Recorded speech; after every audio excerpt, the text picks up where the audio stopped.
So in lesson 25, we're going to be differentiating between the relation and function. So let's go over a few vocabulary words.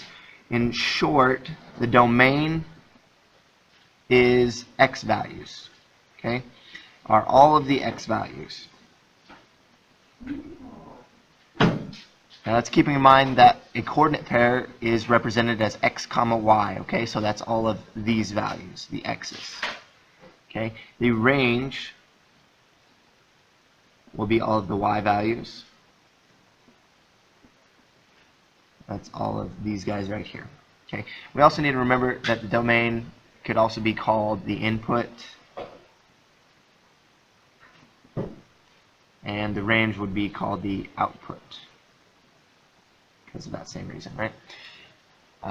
We learned these earlier. Instead of saying domain and range, we called them does anybody remember? The x value was called the what? Come on. Dependent variable. Okay, so D, domain, dependent variable. Okay, so I will put that above this, dependent variable. And the range would be the, ooh, I said that backwards. Backwards. Domain is independent. And the range is dependent. All my YouTube followers are going to be disappointed in my lack of knowledge. It was a joke. I probably do not.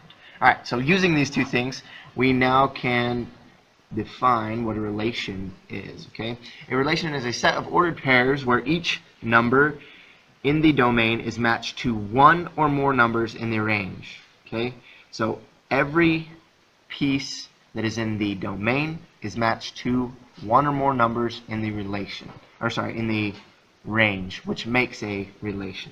Okay, so I'll show you what that looks like, and we'll kind of develop our definition from that concept. Example 1. They give us the set of ordered pairs. Okay, so we are going to define the ordered pairs by the range and their domain. So the range, I'm just going to use R for range, and then I'll put a colon next to it. Open the set. Okay, we open a set, and we start describing the range. The range was which value? Which value? The dependent or the y value. Okay, so the first y value will be 6. Second will be 10. And then we have 6 again. So if I have 6 repeated, I do not need to repeat it in my list. Okay, this is just the list of dependent variables. We don't have to repeat them again. So then we have 1. We have 6 again. We don't need to rewrite that. And then we have 9. Now, in most cases, I would like to see those in numerical order. Okay, and that just means that they need to be in order like this: 1, 6, 9, 10. Okay, so that's how I want to see them, is in order. Alright, so let's do the domain really quickly. Again, these are open set, then closed set. The domain has 2 in it. There's another 2. There's an 8. There's a 5, a 4, and a 3. So again, I'd like to see these represented like the one above it in numerical order: 2, 3, 4, 5, and 8. Okay, any questions on that? Everybody see where I got the domain and range from? Alright, so if it tells me to make this in some kind of mapping, okay, we're going to use a mapping diagram. So all that really means is I'm going to put all of my x's, in something, which is really my domain, right? I'm going to put all my domain right here in a little bubble thing. So I'm going to write the numbers in there first. So my domain was 2, 3, 4, 5, 8, right? 2, 3, 4, 5, 8. And here's my little bubble thing. Okay, I'm going to create a mapping. Now I need all my y values, or my range, on the other side. Okay, so all my range was 1, 6, 9, 10. Put those in a little circle bubble thing. So I've now defined my domain, I've defined my range, and I put them in their own little bubbles. Now, The mapping part of it is showing what goes where. And then we can determine whether this relation is a function or not. So going from our domain, our first coordinate was 2, 6. So 2 goes to 6 right here. And they connect, okay? It shows an arrow in your diagram, and you can draw the arrows, okay? 2 goes into 6. 2 is the independent variable, 6 is dependent. Then 2 also goes to 10, okay? So it goes into 10.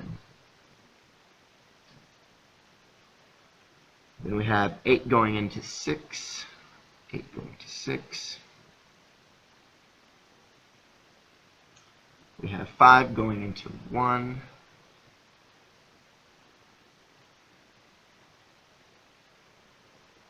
And 4 going into 6.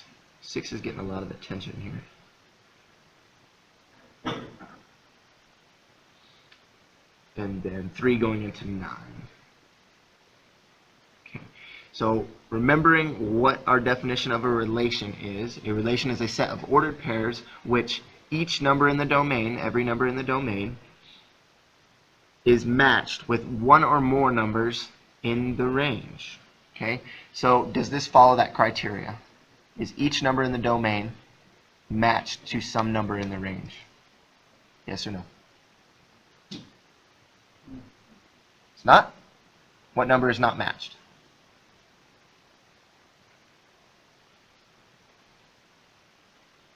Seems like it is, guys. Look, there's a line coming from every single number, right?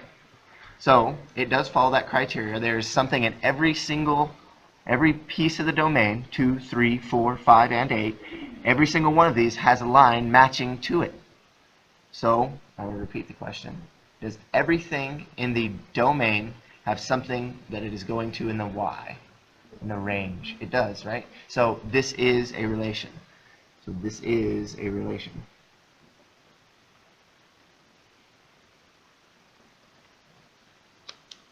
Now to find out if this is a function, okay, I think y'all guys should have heard of what a function is. You probably heard it as the vertical line test. Are y'all guys familiar with the vertical line test? Yes or no? No? Okay. So I'm not going to get into that then yet. But to define a function, for every input,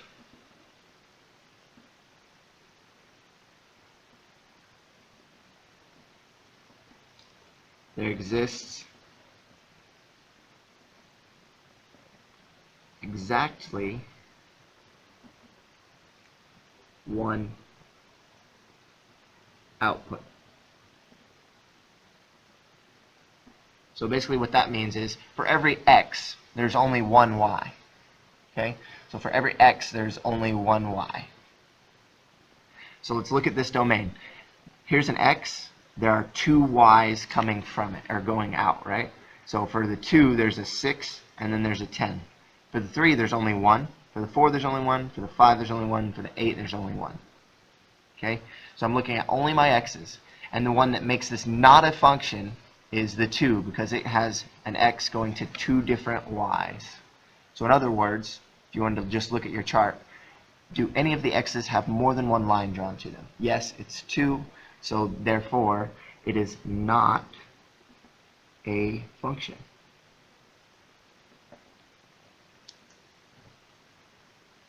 Okay, in order for me to believe this, I could have just looked at my data set in the beginning. It gave me 2, 6, 2, 10, and I already see that 2 is being used twice. Okay, so as soon as I see that there's a repeat in the x, then it's not a function. You might make that little note. If an x, okay, remembering x is an input, right? If an x repeats, it is not a function. Maybe we should make that in caps. Not a function.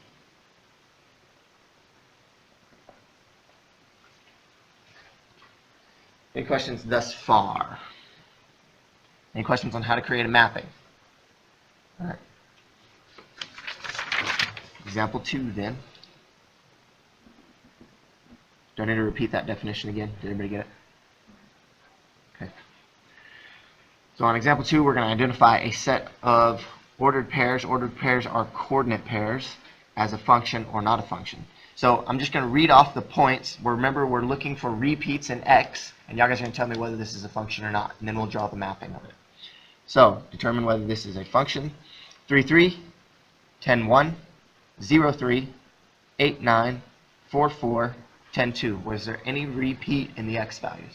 Yeah. Getting mixed emotions here. Yeah. There is a repeat in the x values. Yeah. Okay, what is the repeat? Yeah. 10. So is this a function? No. Okay, so this is not a function. Now let's draw a mapping to reconfirm that this is not a function. Okay, in our mapping, I'm not really concerned that they're in order. I'm really just concerned with that they're going to the right places. Okay. But for the sake of consistency, I'm going to put them in order again. So I'm going to look at all of my x values. There's a 3, a 10, there's a 0, an 8, and a 4. So I'm going to put them in order. 0, 3, 4, 8, and 10. Okay, so there's my inputs or my x values. I need my outputs, and those are 1, 3, 9, 4, and 2. So I'm going to put those in order as well. So we have 1, 2, 3, 4, 9. 1, 2, 3, 4, and 9. Did I miss anything? Okay, I didn't think so. So now I'm just going to go back through and create my mapping. So I have 3, 3. I don't care too much about the arrows, guys. If you don't want to put the arrows, I don't care. Just do it as fast as you can. I know you guys got stuff to do. 10 to 1, 0 to 3. We have 8 to 9, we have 4 to 4, and 10 to 2. Okay, so what part of my mapping tells me that this is not a function? 10 to 1 and 10 to 2, right? Because I have two lines going to this input. Okay, so it is not a function because of this right here. Now I've already wrote this up top, but I'm going to draw an arrow. So not a function because that guy right there. Okay, there's a repeat. Now if you have to put a definition or you have to put an explanation as to why it is not a function, the input 10 repeats or is used more than once, whichever way you want to word it. But the input 10 repeats is fine by me. Questions there? Alright. Now this is where we're going to use a little bit of our graphing skills. That was part A of this. Part B says determine whether y equals 1/2 x minus 1 represents a function. Okay? So really to do this, I'd like to see y'all guys do a graph. Okay? We're going to use the y equals mx plus b form. Remembering that m is our slope, or rise over run, right? And b is our y-intercept. It's where it crosses the y-axis. Okay. So if you use y equals mx plus b, this is really easy to graph. The other way to do this is to create a table of values and then look at every value of x and y and see if any of them repeat. I like graphing because it's faster to me. Okay, so you can do whichever method you want. Just be able to verify it. Okay, so y equals 1/2 or 1 over 2 x minus 1. So I'm going to graph my -1 down here. Here's my -1. It's my y-intercept. What crosses my y-axis is at -1. Okay, and then it says that I need to go up 1 over 2 in the positive direction. So up 1 over 2 in a positive slope makes me rise. And then I just connect those two points. And there we go. So there is my line. Now this is what the vertical line test is, guys. Vertical line test is basically just taking a ruler and making a vertical line, okay? And I'm going to move it across my graph. And as I'm moving it, I'm asking myself, does it touch the line in more than one place at any point? What's the answer? No, it doesn't. So if it does not touch the line in more than one place, then it is a function. So yes, it is a function. Now y, it passes the vertical line test.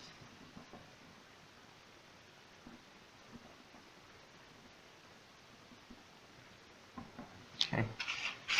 Now I want to explain what the vertical line test is really doing. Okay. Vertical lines are the x values because I'm just moving across my x-axis. Okay. So this would be like -9, 8, negative whatever. Okay. So as I'm moving across here, I'm saying, okay, for when x is -8, does it touch in more than one place? Is my x going to more than one output? And then as I move again, I say, okay, is my x going to any more, and I keep going. And now that I'm on my positive side, x is at 1, it only goes here. X is at 3, it only goes here. 5, it only goes here. 7, it only goes here. Okay? So I'm just asking where I'm at a specific x, is there more than one y that it's going to? And there's not in this particular graph.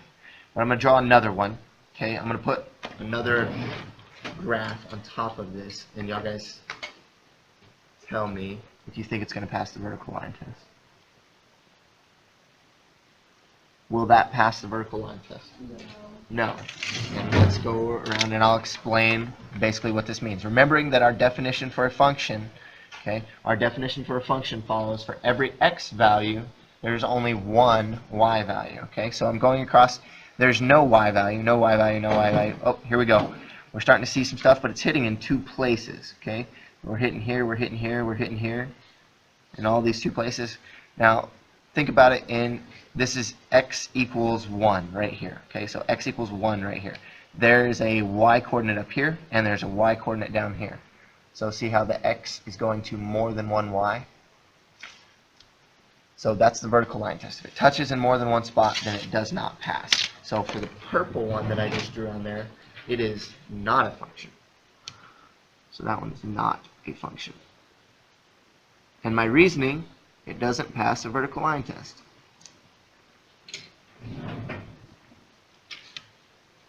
Does not pass vertical line test.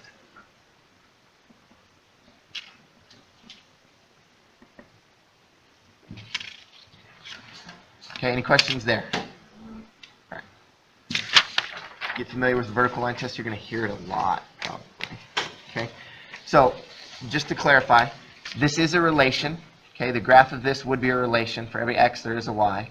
But it is not a function. It is not a function. Example 3. Example 3 gives us a graph, and then it says identify whether it is a function or not. It says use this table and graph the ordered pairs on the coordinate grid and determine whether the ordered pair represents a function. So I'm going to see if I can get this a little bit bigger. Okay, I'm going to use the vertical line test to determine this. I'm going to use my ruler again. Hopefully it doesn't move.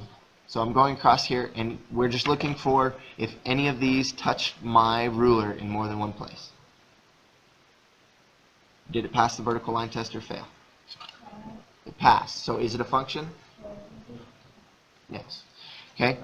So let's see what their solution says. It says no matter what vertical line is drawn, the graph is intersected at only one point each time, right? The ordered pairs represent a function. So we're right. Good job. All right. Little side note there. We will start seeing things in function notation. Okay, so instead of y equals mx plus b, we might see things like f of x. Okay, f of x is mx plus b. The main note that I want you to take from this is that y is the exact same as f of x. Okay, they both represent outputs. These are both outputs. So I don't want you to get confused when you see f of x. It's the same as y. It's the exact same thing. Okay? It's just a different notation. So when it says write in function notation, instead of writing y equals something, you'll write f of x equals something. So function notation, it just says the function that deals with the input value x. That's how I read that. the function that deals with the input value x is mx plus b. Okay? Any questions there? All right, so example 4, then put something in, hopefully, function notation. So it says write x plus 2y equals 5 in function form. So in order to write this in function form, I have to get y by itself. So I want this bit right here by itself first. How am I going to get rid of a added to x or a positive x? I would subtract it. So if I subtract x from both sides, I now have 5 minus x on this side, and those would end up canceling each other out. So now I have 2y equals 5 minus x. I have a 2 multiplied by y. How am I going to get y by itself? Divide by 2. What I do to one side, I must do to the other. That's a division property of equality. So now y equals, now remembering that this 2 is going to this entire side, okay, I could rewrite this to maybe help you guys understand this a little bit better. I am giving it to each side, so I've broken my fraction bar into 2 pieces, okay? So it looks like 5 divided by 2 and x divided by 2. So really, I have 5 halves minus x divided by 2. Now, remembering what I told you about y up here, y is the same as f of x, what is left for me to do to put this into function notation? Just change the y to f of x. Now this says the function that's dealing with x is 5 halves minus x over 2. Now in the example in the book, they write it in proper form. Remember that function for slope-intercept form is mx plus b. It's the variable x that needs to be up front. So if I needed to rewrite this, I'll rewrite it up here. If I needed to rewrite this, I would still have f of x up front. But I'd want to move my regular x to the front of my, or the nearest my equal sign.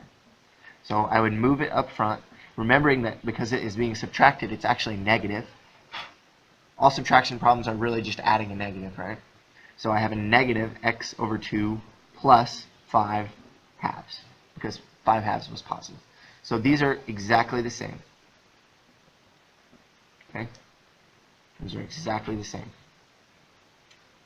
This is how we would expect you to see it in your book, though. Okay? So when we're going over answers and you have this, but the book has this, those are the exact same problem. Any questions? Okay. Last example then is example 5. And example 5 is an application of reading. It says a student reads at an average 25 pages per minute. Per day, sorry. Per day, that would be incredible, 25 pages per minute. 25 pages per day while reading a 544-page book. So write a rule in function notation to find the number of pages she has left to read. So if I'm counting down, or I'm finding out how many pages she has left, is this going to be an addition or a subtraction? Probably a subtraction. Where do I start? If 544, right? Just like we did before, we have to make sure our big number is first. And we're going to subtract what? 25 just one time, or 25 times the days. So I have 544 pages to start with, and I'm going to take away 25 per day. And that's going to give me my total, right? So up here, I said the function dealing with x. This function is dealing with what? D. So the function dealing with D is that right there. Now I can flip-flop these so that it looks a little bit different if you want to. Some people like to have their output on the left. I have no preference. But if you want to flip-flop them, that is okay. Okay. And another way that you could write this, if you wanted the variable up front, not to confuse you, but just to add to, we would have negative 25d, because that's a minus, right? A negative sign, plus 544. Okay. So we're taking away 25 pages per day, but in total we had that 544. Any questions? Yay. All right, we're done.